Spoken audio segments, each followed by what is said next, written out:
Tetapi bahwa belakangan ini publik nyaring sekali mengkritik, ya, menyuarakan suara protes mereka, ketidaksependapatan mereka atas putusan-putusan pengadilan yang dianggap selama ini tidak inline atau tidak sejalan dengan kira-kira fakta persidangan, Pak. Terutama kasus korupsi. Saya sebutkan misalnya dari awal kita bicara tentang Tom Lembong, lalu ada Ira Puspadewi, ya, mantan Dirut ASDP, lalu kemudian ada kasus Pertamina yang bahasa Pak Mahfud itu belok dari tuduhan oplos ke kontrak. Lalu ada belakangan ada lagi muncul sekarang ini lagi disidang Nadiem, Pak, dan Ibang dalam kasus Chromebook. Kemudian ada juga Amsal Situbu yang besar sekali. Nah, sebagian Presiden turun tangan. Dalam kasus Tom Lembong, kan seperti Bapak tahu, ada Ira Puspadewi keluar rehabilitasi dari Presiden. Sebagian lainnya larinya ke DPR bertanya, mengadu ke DPR. Nah, dengan cara-cara penegakan hukum seperti ini, saya tahu, pertanyaan saya ke Pak Mahfud.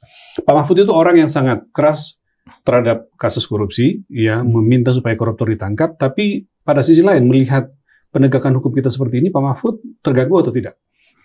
Ya, benar posisi saya sejak dulu.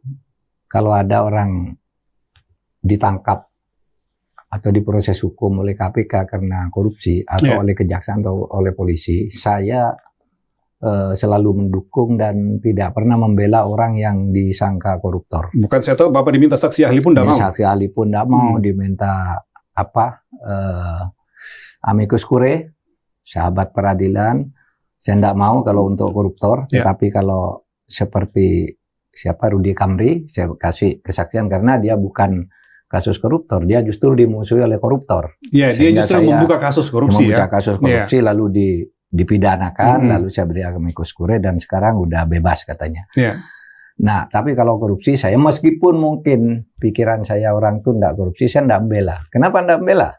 Ya kan sudah ada pembelanya, orang lain banyak bisa membela. Saya sendiri memposisikan, pokoknya korupsi itu harus disikat habis. Orang yang ditangkap, polisi menangkap, jaksa menangkap, KPK menangkap, saya dukung.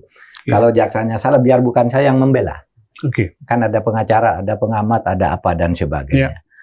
Nah, oleh sebab itu dalam sekarang pun ya saya tidak akan membela, tapi saya ingin memberi beberapa catatan. Memang akhir-akhir ini banyak keanehan dalam penegakan hukum.